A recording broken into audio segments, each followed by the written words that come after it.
naturalmente desenvolve atividades na área da oratória, faz parte da Academia Espírita de Letras e desenvolve inúmeros trabalhos na área social no nosso estado, em Goiânia, e inclusive fundação de centros espíritas. Nós vamos então passar a palavra ao Dr. Emílio para que ele possa desenvolver a sua palestra com o tema Jesus, o Cristo de Deus, rogando aos amigos espirituais que permaneçam com ele.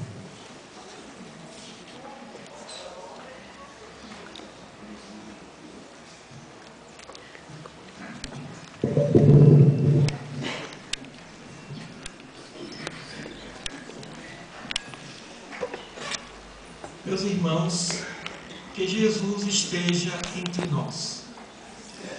Gostaríamos de agradecer o convite do Conselho, parabenizar os irmãos por esse evento, por essa Semana Espírita, nesse clima agradável de Anápolis, dizer a nossa alegria em encontrar o nosso querido amigo Jurandir e sua família, que agora vai ser avô.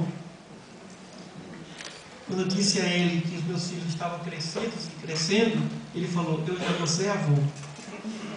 Dizer a todos que é com muita alegria que estamos aqui entre os irmãos, e gostaria de dedicar essa palestra aqui em Anápolis ao nosso querido irmão e companheiro que desencarnou esse ano, da Federação Espírita do Estado de Goiás, o nosso querido irmão Artêmio. Que Jesus o ilumine sempre.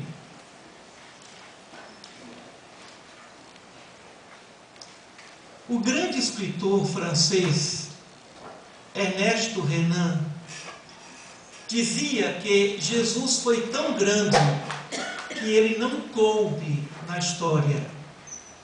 Marcou profundamente a cultura não só ocidental, mas influenciou de uma maneira indireta a cultura oriental.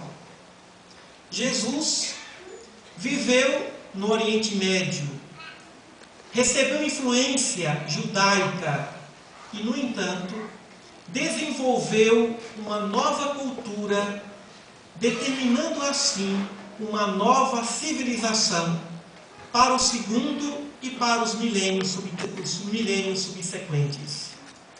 Pitágoras dizia que existem 3 tipos de homens, de indivíduos, de espíritos em evolução: os amantes do prazer, os amantes do sucesso e os amantes da virtude ou da sabedoria.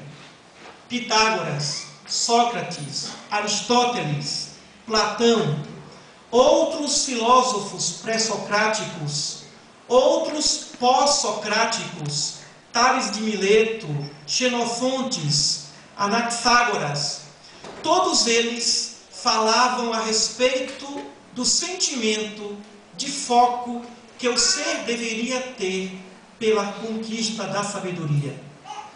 E a filosofia que busca da verdade, que mais tarde Jesus diria que vos libertará, determina que essa busca ela pode ser alcançada nos 3 aspectos: tanto no aspecto pela busca hedonista do prazer, quanto pelo aspecto que poderíamos afirmar, o aspecto do sucesso, ou da realização profissional, ou da realização familiar, social e até mesmo o sucesso espiritual. Mas Pitágoras falava que os amantes da sabedoria, os amantes da virtude ou das virtudes, estariam em planos superiores de evolução. Observamos que depois da nossa era cristã, outros tantos filósofos, práticos, educadores, pensadores, falavam a respeito da sabedoria, abordando diversos aspectos, ou do racionalismo, ou do sentimentalismo, ou do questionamento da criação, da tese, da antítese, da síntese de Immanuel Kant, de Hegel, para que o homem pudesse atingir essa verdade. Pestalozzi encontrou a verdade através da educação, a educação vinculada a uma transformação orientada para o jovem. Rousseau falava de uma educação total, integral, influenciando assim as futuras gerações após ele. Outros tantos pensadores na área da política, na área da filosofia, da ciência, da música, buscaram a verdade como uma proposta renovada de concepção, de libertação.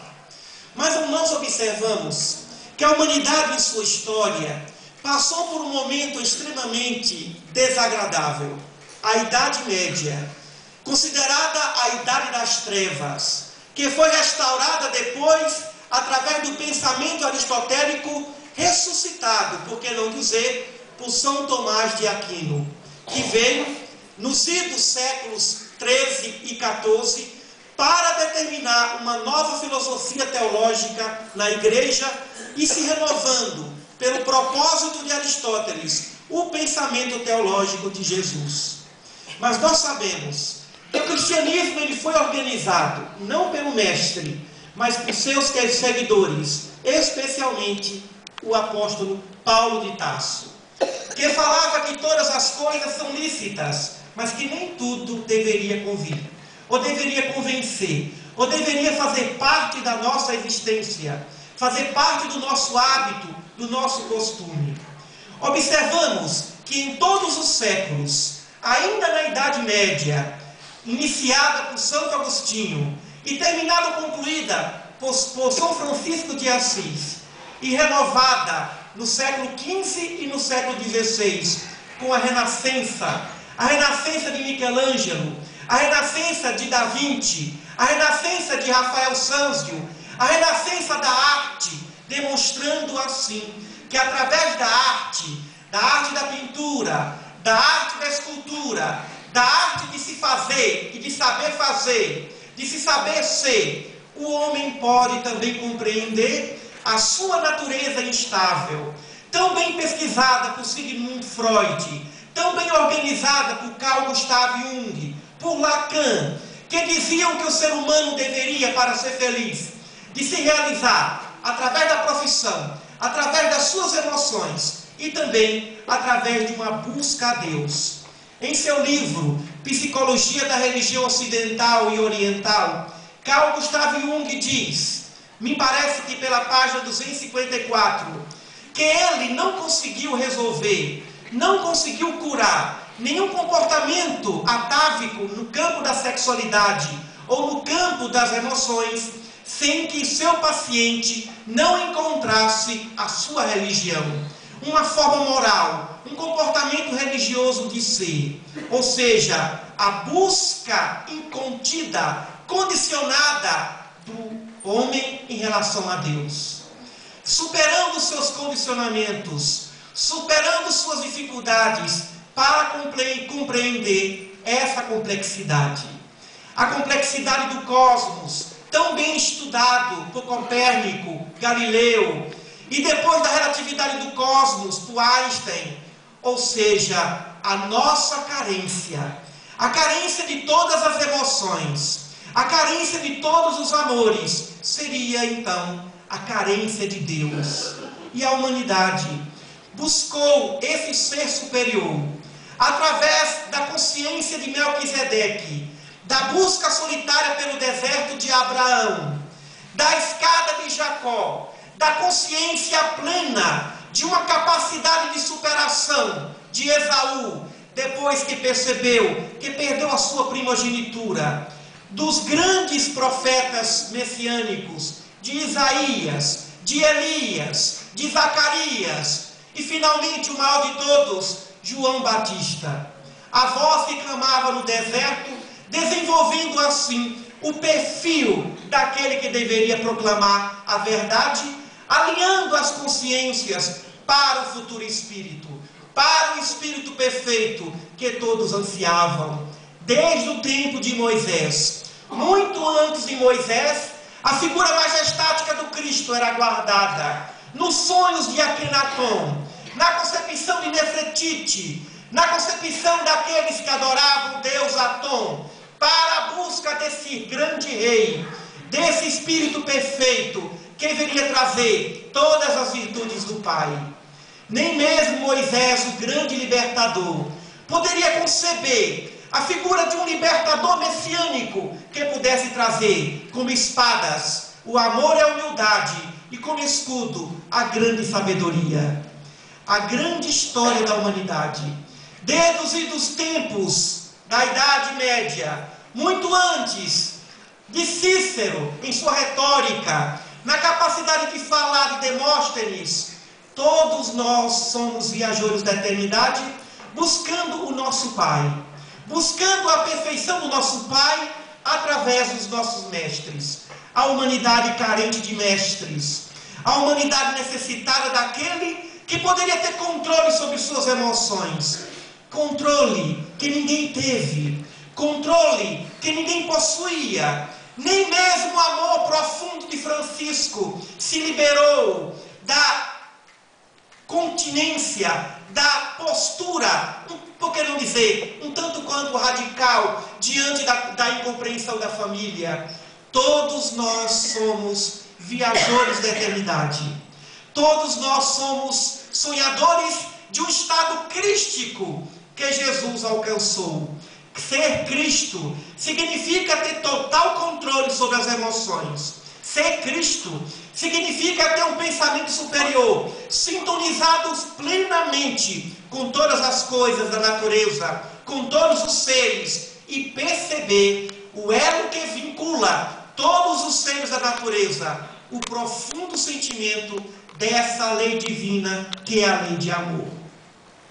Observamos ainda, através dos grandes exemplos de religiosas, como Teresa d'Ávila, como Maria Teresa de Calcutá, a nossa irmã Dulce, outras tantas mulheres que acompanhavam Jesus, Susana, a grande Maria de Nazaré, através da devoção de Madalena, da compreensão profunda de todas elas, pôde o homem marcar e perceber, até então, considerada a mulher como apenas um ser que fazia parte da sociedade, mas que não possuía a dignidade do homem, porquanto o homem seria útil para o exército, para a conquista. Mas o homem, através de Jesus, percebeu que a mulher é a grande conquistadora das capacidades evolutivas, da evolução mental, emocional, familiar.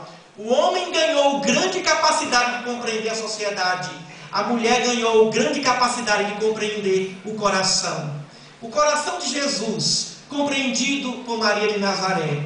O coração de Santo Agostinho, compreendido por Santa Mônica. O coração de Francisco de Assis, compreendido por duas mulheres, sua mãe e ao mesmo tempo Clara de Assis. Nós somos, meus irmãos, os grandes peregrinos da eternidade, que buscamos dentro de nós esse poder, o poder profundo, o poder para influenciar a nossa natureza instável, o poder profundo para a modificação, para a transformação, para a educação profunda do ser.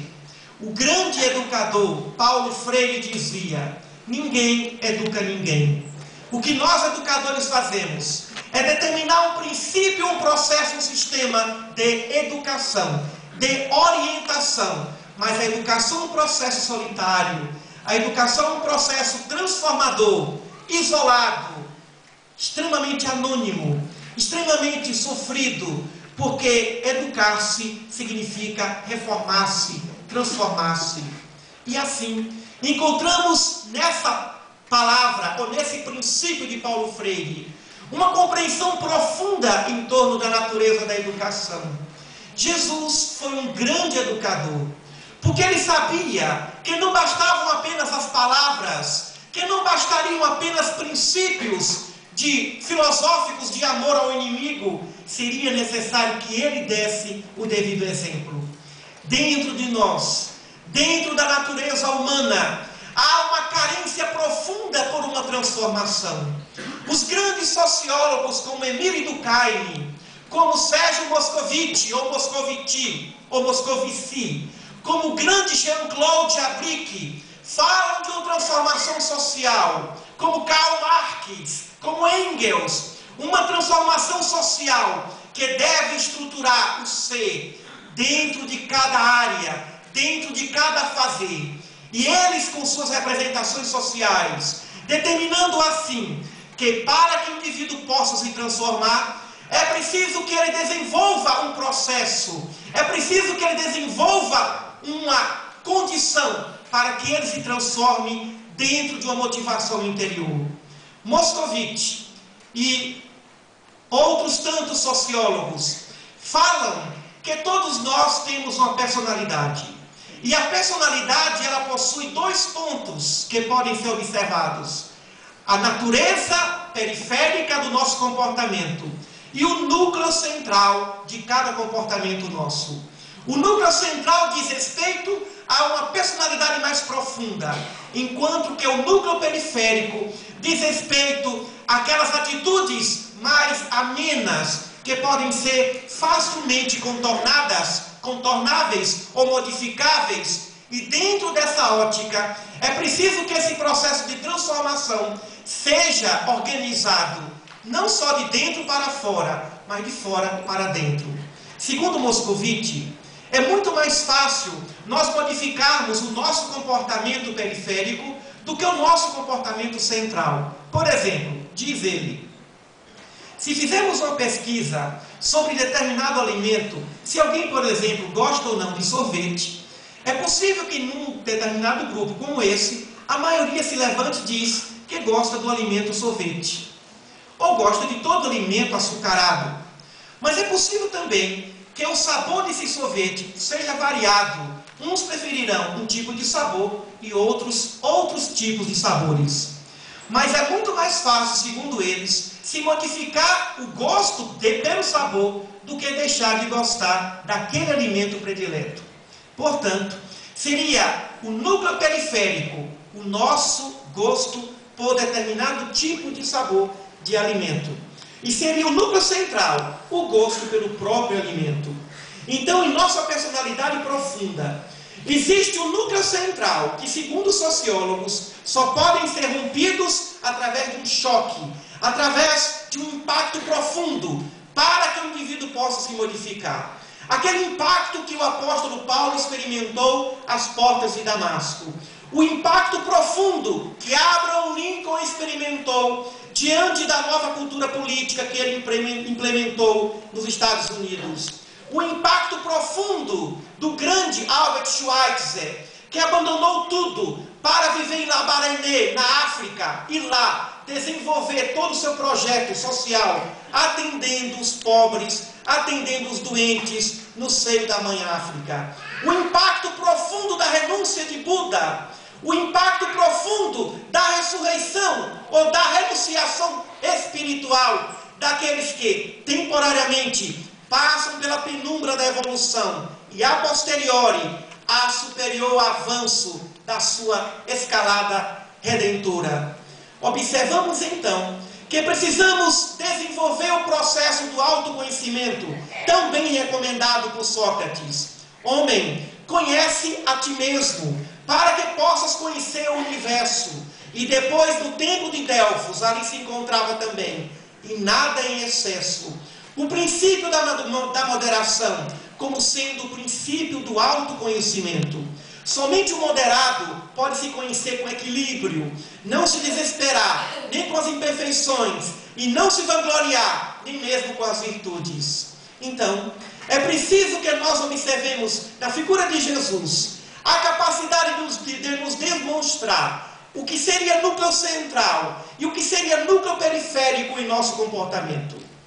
Conversando ele com Marta e Maria, observava que Marta estava preocupada com as coisas naturais da sua casa, com o almoço, organização doméstica, enquanto Maria estava ali atenta, preocupada em beber da sabedoria do Mestre.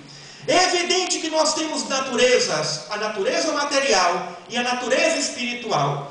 A nossa natureza material, dentro do campo do dever, nos diz que temos que cuidar do corpo, mas a nossa natureza espiritual, dentro do campo do dever, também nos diz que temos que cuidar do espírito, da evolução, das virtudes, Sócrates dizia, e disse aos juízes de Atenas: senhores de Atenas, todas as vezes em que os meus filhos se preocuparem mais com as coisas materiais, com as riquezas, do que com as virtudes, puni-os, ó cidadãos, persegui-os da mesma maneira que eu vos persegui.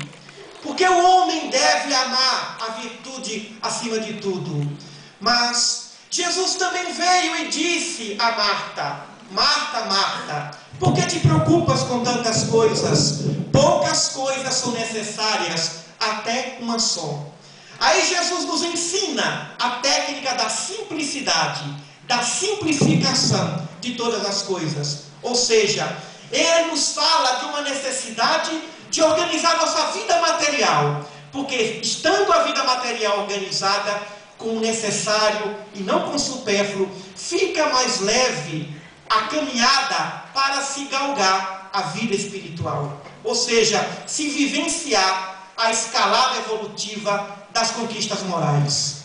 Observamos então que quando ele diz a Marta que poucas coisas são necessárias, até uma só, ele nos coloca que é muito mais fácil simplificar a vida material do que organizar a vida espiritual. Quando ele fala em vida espiritual, ele diz: sede perfeitos, como perfeito é o vosso Pai Celeste. Senhor, disse o jovem rico, eu já conheço todas as leis e as cumpro, sou fiel desde a minha meninice. E Jesus disse: se queres então me seguir, volta, vende tudo que tens, devolve aos pobres e depois segue-me. E o jovem considerou aquele exercício de desapego como sendo um núcleo central, difícil de ser superado, difícil de ser vencido para buscar a perfeição espiritual. O que significa isso? Para nós, algo pode ser extremamente difícil e para outrem ou para outros, talvez não.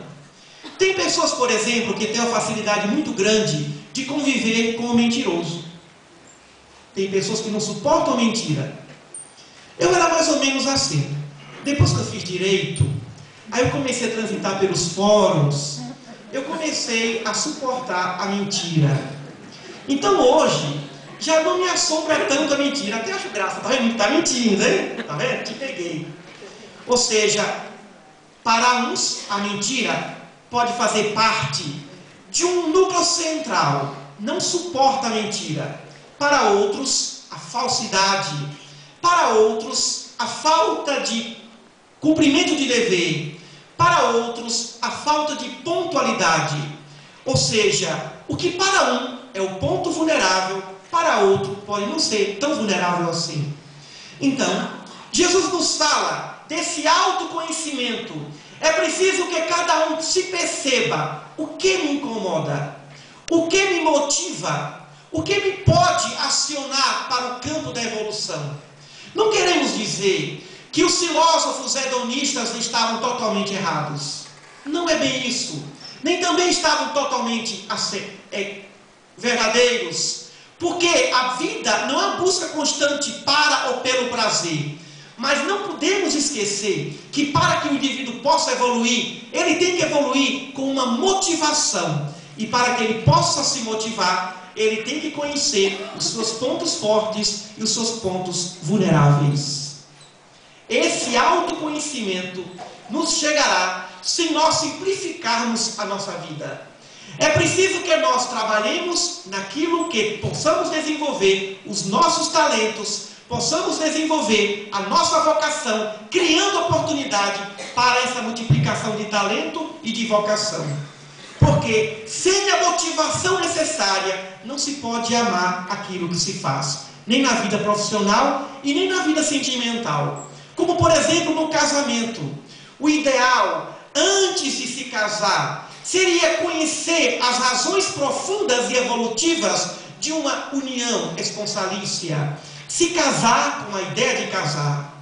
É preciso que cada um busque dentro de si mesmo uma motivação para a conquista dessa ou daquela virtude. Porque o homem não pode evoluir sem estar apaixonado pela sua evolução. O ser humano não pode crescer sem que ele não esteja devidamente motivado para esse crescimento. E aí, começamos a entender por que os sacrifícios de tantos gênios, santos e heróis que deram suas vidas motivadas, devidamente motivadas por seus sonhos, por seus ideais. Outro dia alguém perguntou: o que é mais forte, a ideia ou a realização da ideia? Não é a ideia também a concretização de uma outra ideia? As ideias não evoluem, e o que nós observamos no mundo concreto não seria a materialização de uma ideia, a ideia congelada, a ideia condensada. Então, vamos desenvolver em nós mesmos essa peregrinação de autoconhecimento, para que nós verdadeiramente estejamos motivados. Infeliz é aquele que não está motivado para ser feliz. Infeliz é aquele que não encontrou um caminho para verdadeiramente trilhar com alegria no coração. E essa capacidade de amar, e essa capacidade motivacional é o que diferencia Jesus dos outros grandes gênios, santos, mestres e heróis. É o caminho solitário, é o caminho sofrido, mas quem está numa concepção de renúncia diferente da nossa. Nós consideramos renúncia, em nosso nível, como sendo a capacidade de deixar uma coisa maior por outra menor. A renúncia que Jesus falava é a capacidade de deixar uma coisa menor por outra maior. Quem deixa o menor por algo maior tem alegria, vende todas as pedras para comprar a pedra maior, a pedra da consciência perfeita, de uma consciência íntegra, o reino dos céus que está dentro de nós e também fora de nós, dentro do outro. Meus irmãos, vivemos um momento de transformação profunda no meio social, mas essa transformação profunda é a materialização de uma transformação profunda que existe no campo da evolução moral da humanidade. Mas o que falta em todos nós, e cada vez mais, é a motivação para nós compreendermos as verdadeiras razões do que significa ser caridoso. A razão verdadeira de perdoar. Só quem pode perdoar é quem sente o prazer de perdoar. Só quem pode se preocupar com os interesses do outro será aquele que sente prazer em resolver, em tentar solucionar, em tentar ajudar o outro em sua caminhada terrestre, carregando a sua cruz, ajudando a carregar a sua cruz. Então, nós falamos muito a respeito do que seria ser um discípulo de Jesus. Ser discípulo de Jesus é cantar boa nova, é sentir profundamente a alegria desse grande e verdadeiro mestre. Jesus era um ser alegre, mas soube chorar. Era um ser pacífico, mas soube agir com energia. Era firme, mas não era rígido.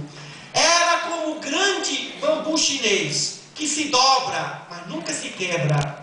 Tem a capacidade de compreender, desenvolvendo e chamando Marta para o necessário, nos ensinando a administrar todas as coisas. Também ele nos falava: se alguém forçar a andar 1 milha, vai com ele mais outra milha, com ele, caminhando com ele, ou seja, sem abandoná-lo. Jesus veio trazendo uma proposta nova, que renovou o pensamento de grandes filósofos, que conhecendo Jesus dentro dos portais da Igreja Católica, puderam perceber a grandeza dessa prática de autoconhecimento, dessa consciência cósmica de Platão, dessa estrutura de justiça de Aristóteles, e que depois foi desenvolvida por outros tantos pensadores da área jurídica.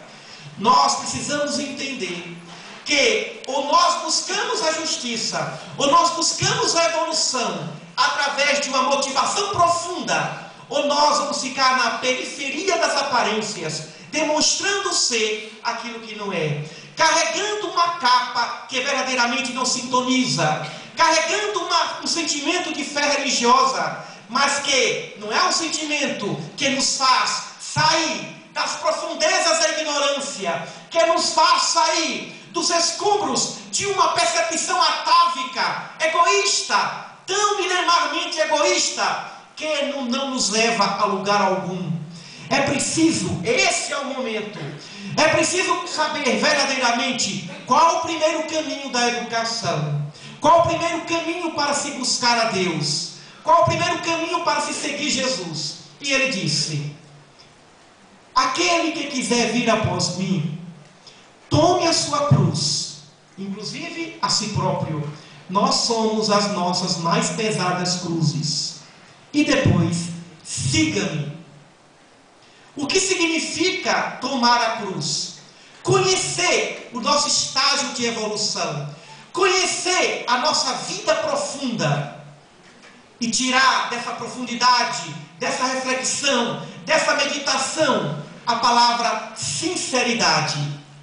Somente através da virtude da sinceridade, desse autoconhecimento profundo, será possível encontrar nas profundezas do ser a grande motivação para seguir Jesus. Nós temos essa motivação dentro de nós. Nós somos um projeto divino para uma cristificação.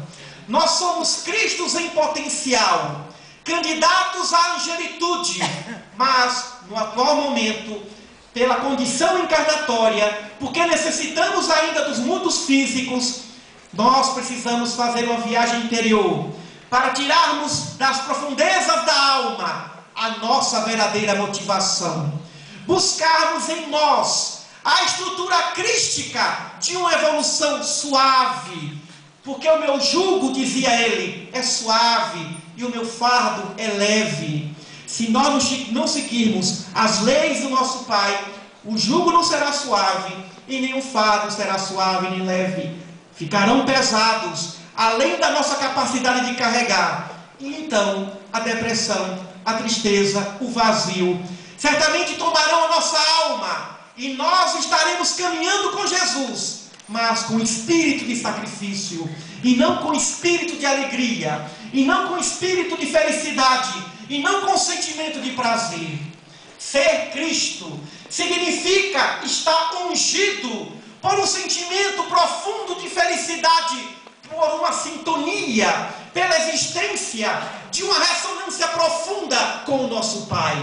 Ser Cristo significa buscarmos com alegria o Gólgota da nossa redenção, passarmos por essa existência no momento da morte, no momento da traição, no momento da angústia, da dor, da enfermidade incurável, e sentir, dando graças, rendendo sempre graças ao Senhor por todas as coisas, porque existe aí uma grande motivação.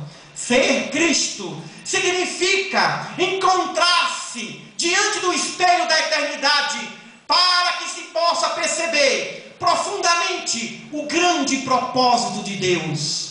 E Jesus, o nosso modelo maior de cristificação, o nosso Cristo Jesus, ele veio, cantou junto ao mar da Galileia, dançou na última ceia, dividiu pão e peixe, caminhou sobre as águas, aplacou tempestades, transformou água em vinho, valorizou o casamento, ele se deixou imolar, aprendeu que com o Pai tudo é possível.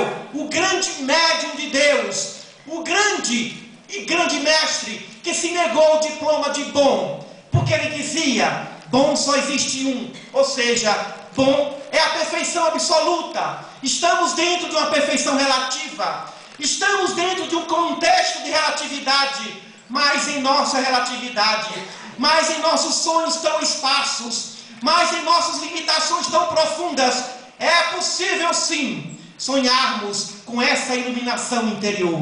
É possível sim abraçarmos as nossas cruzes. É possível sim sentir o calor do Gólgota, no sangue derramado ali em nosso íntimo profundo, entrarmos em nosso quarto, fecharmos a nossa consciência, abrir o Espírito para a oração do Pai que é nosso e de toda a natureza.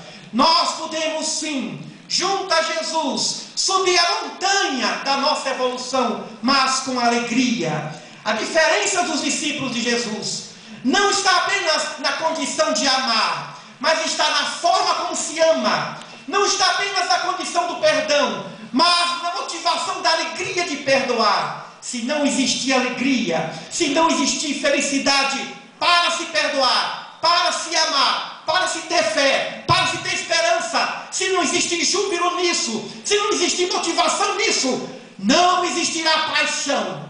E é isso que nós queremos dizer na noite de hoje, ó queridos irmãos de Anápolis. Queremos dizer que é preciso despertar em nós a paixão profunda, entregar nossa vida para Jesus, entregar o nosso ser no ciclo de Roma, da Roma atual, que significa a nossa limitação interior, dentro das grandes feras, nos desertos da vida, desertos do coração, desertos da consciência, desertos da incompreensão, desertos sociais. É preciso que nós, espíritas, conhecedores profundos dos mecanismos sagrados das leis, da lei natural, de todas as leis preconizadas e organizadas por Allan Kardec, temos razões muito maiores para estabelecermos uma paixão profunda por esse grande mestre, porque nós conhecemos o Jesus, aquele na sua plenitude, que vem nos colocar a sua condição humana, mas que vem também dando exemplo da sua condição divina, e dizendo ainda que nós podíamos fazer muito mais do que ele fez.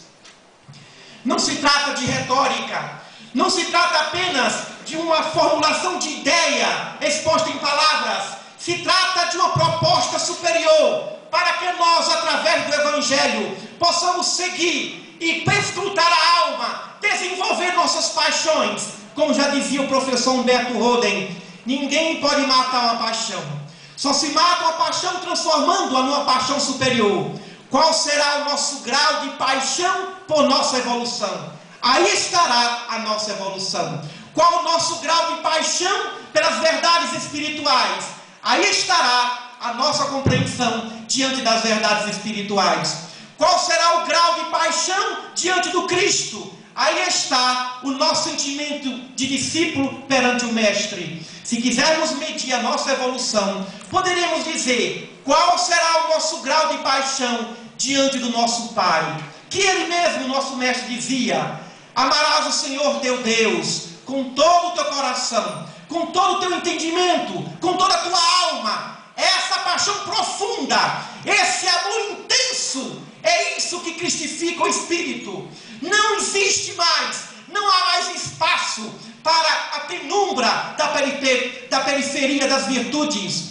É preciso hoje que o núcleo central da nossa individualidade profunda, que o Pai criou, que está dentro de nós, como semente para ser germinada, possa eclodir em nossos lares, eclodir apaixonadamente a cada descoberta de verdade, eclodir toda vez que nós estendermos as mãos para aquele necessitado. Essa paixão precisa eclodir, essa paixão precisa gritar, para que possa alcançar todos os lugares da terra, para que possa iluminar nossa consciência. Meus irmãos de Anápolis, é um momento profundo do desafio dessa paixão, dessa alegria, dessa motivação que Ele nos deu. Paixão profunda na cruz, paixão caminhando sobre as águas, paixão cuidando dos enfermos, paixão abraçando os discípulos, paixão perdoando discípulos, paixão em todos os momentos, até no berço da manjedoura de Belém, até diante dos grandes magos do Oriente, que vieram não apenas ver um sábio, não apenas ver uma manifestação da natureza que trouxe o grande mestre dos mestres, o rei de todos os reis, o rei dos reis. Eles cruzaram o Oriente, venceram desertos para ver em Jesus a grande paixão de Deus. Jesus Foi a paixão mais profunda do nosso Pai, aqui, vivendo em forma humana entre nós. E por isso, Ele foi o grande Cristo, porque Ele foi um apaixonado pelo Pai. Ele sentiu todas as coisas que o nosso Pai sente. E dessa forma, todos nós temos que ter essa esperança, que esse momento sublime nos aguarda. Não podemos desistir jamais de sermos melhores. Se caiu hoje, levantará amanhã. Se cair amanhã, levantará sempre. Levantar sempre, ainda que com as mãos ensanguentadas.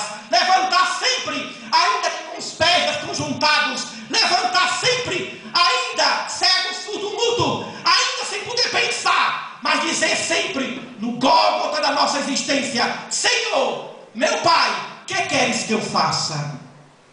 É um instante de oração, é um momento de fé. As estrelas brilham, outros tantos mundos ecoam, nebulosas, outras tantas galáxias, o universo ecoa, a vida é linda, é bela, e nós precisamos sentir da Galileia distante, da Jerusalém libertada, da Betânia de Lázaro. É preciso voltarmos àquele momento e cantarmos diante das nossas adversidades. Precisamos voltar a 2 milênios para sentir a presença do nosso Mestre, que nunca esteve distante de nós. É preciso voltarmos e ouvir a voz de Madalena, ouvir as lágrimas de Pedro e sentir a força de Tiago. É preciso voltarmos e percebermos a candura de João, observarmos a lágrima e o sofrimento profundo do amor chamado Maria de Nazaré.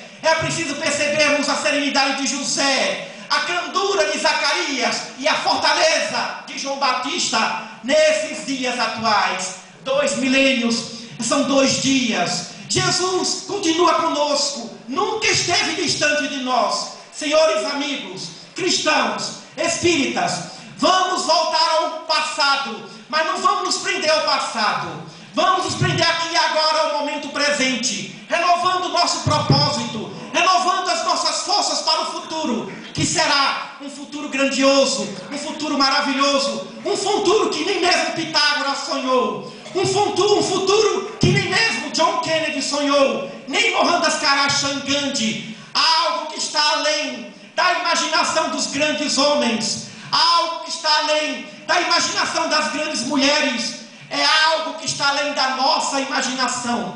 E esse algo, essa herança, esse universo que nos espera, essa herança divina, vem e diz do alto do monte: bem-aventurados, bem-aventurados, bem-aventurados e bem-aventurados todos aqueles que se apaixonam, todos aqueles que sentem a motivação de Deus em si, e por essa razão percebem em Jesus o grande Cristo de Deus, a grande e majestática figura do Pai em nossas vidas.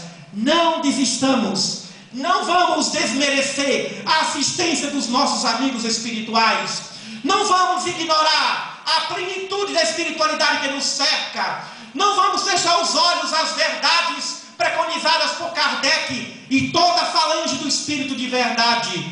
É o momento de oração, é o momento de renovação, é o momento de reciclagem, é um instante de verdadeiro compromisso na nossa estrada de Damasco interior, porque dessa forma, um dia, como o apóstolo Paulo, voltaremos à nossa pátria espiritual e teremos o grande privilégio e a grande honra de ver o nosso Mestre e depositarmos a Ele os nossos corações, e depositarmos a Ele a nossa vida, e dizermos a esse diretor da evolução espiritual da humanidade: Senhor, que queres que eu faça? Porque apenas somos servos inúteis. Na verdade, a nossa verdadeira tarefa, o nosso verdadeiro trabalho é a nossa reforma interior, é a nossa mudança profunda, sincera, é o nosso perdão sincero, é a nossa alegria sincera, é a nossa sinceridade mais profunda do ser, que vem restaurar as fibras do coração,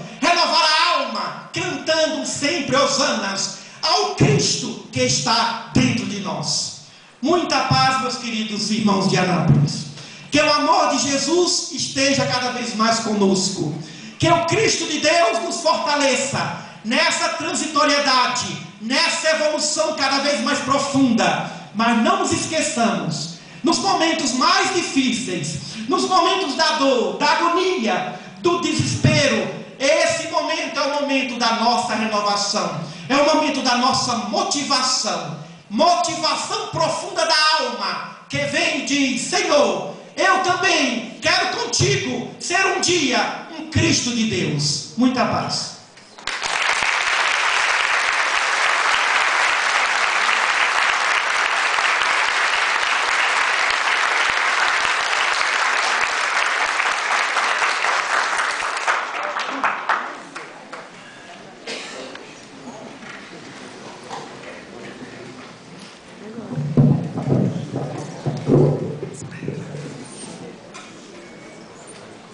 Em nome do Conselho Espírita Regional, agradecemos a presença do nosso companheiro, Dr. Emílio, que fez uma palestra extraordinária, através do seu verbo fluente, do seu conhecimento extraordinário, e com certeza agregou a todos nós.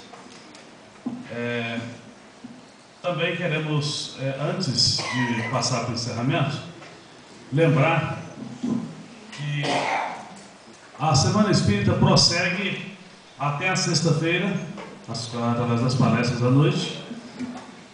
As pessoas que querem convidar amigos, parentes para comparecer, devem se lembrar da estrutura de evangelização infantil, que permite que haja mais comodidade para que as pessoas possam comparecer.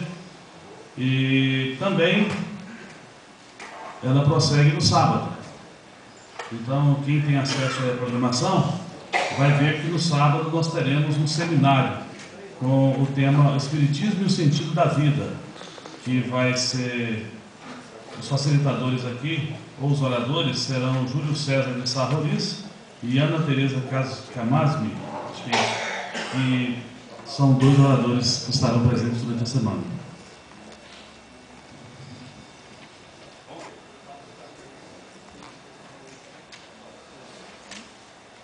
Nós gostaríamos de fazer a seguinte, de já fazer uma pré-divulgação de um seminário que está sendo formatado para o dia 10 de agosto, provavelmente no Hospital Espírita de Psiquiatria, quase certo que seja. Vai ser no domingo, no período vespertino, também o horário ainda vai ser confirmado, e vai ter a presença do orador Raul Teixeira. Naturalmente que o Raul Teixeira, quem não conhece, é um orador de destaque também.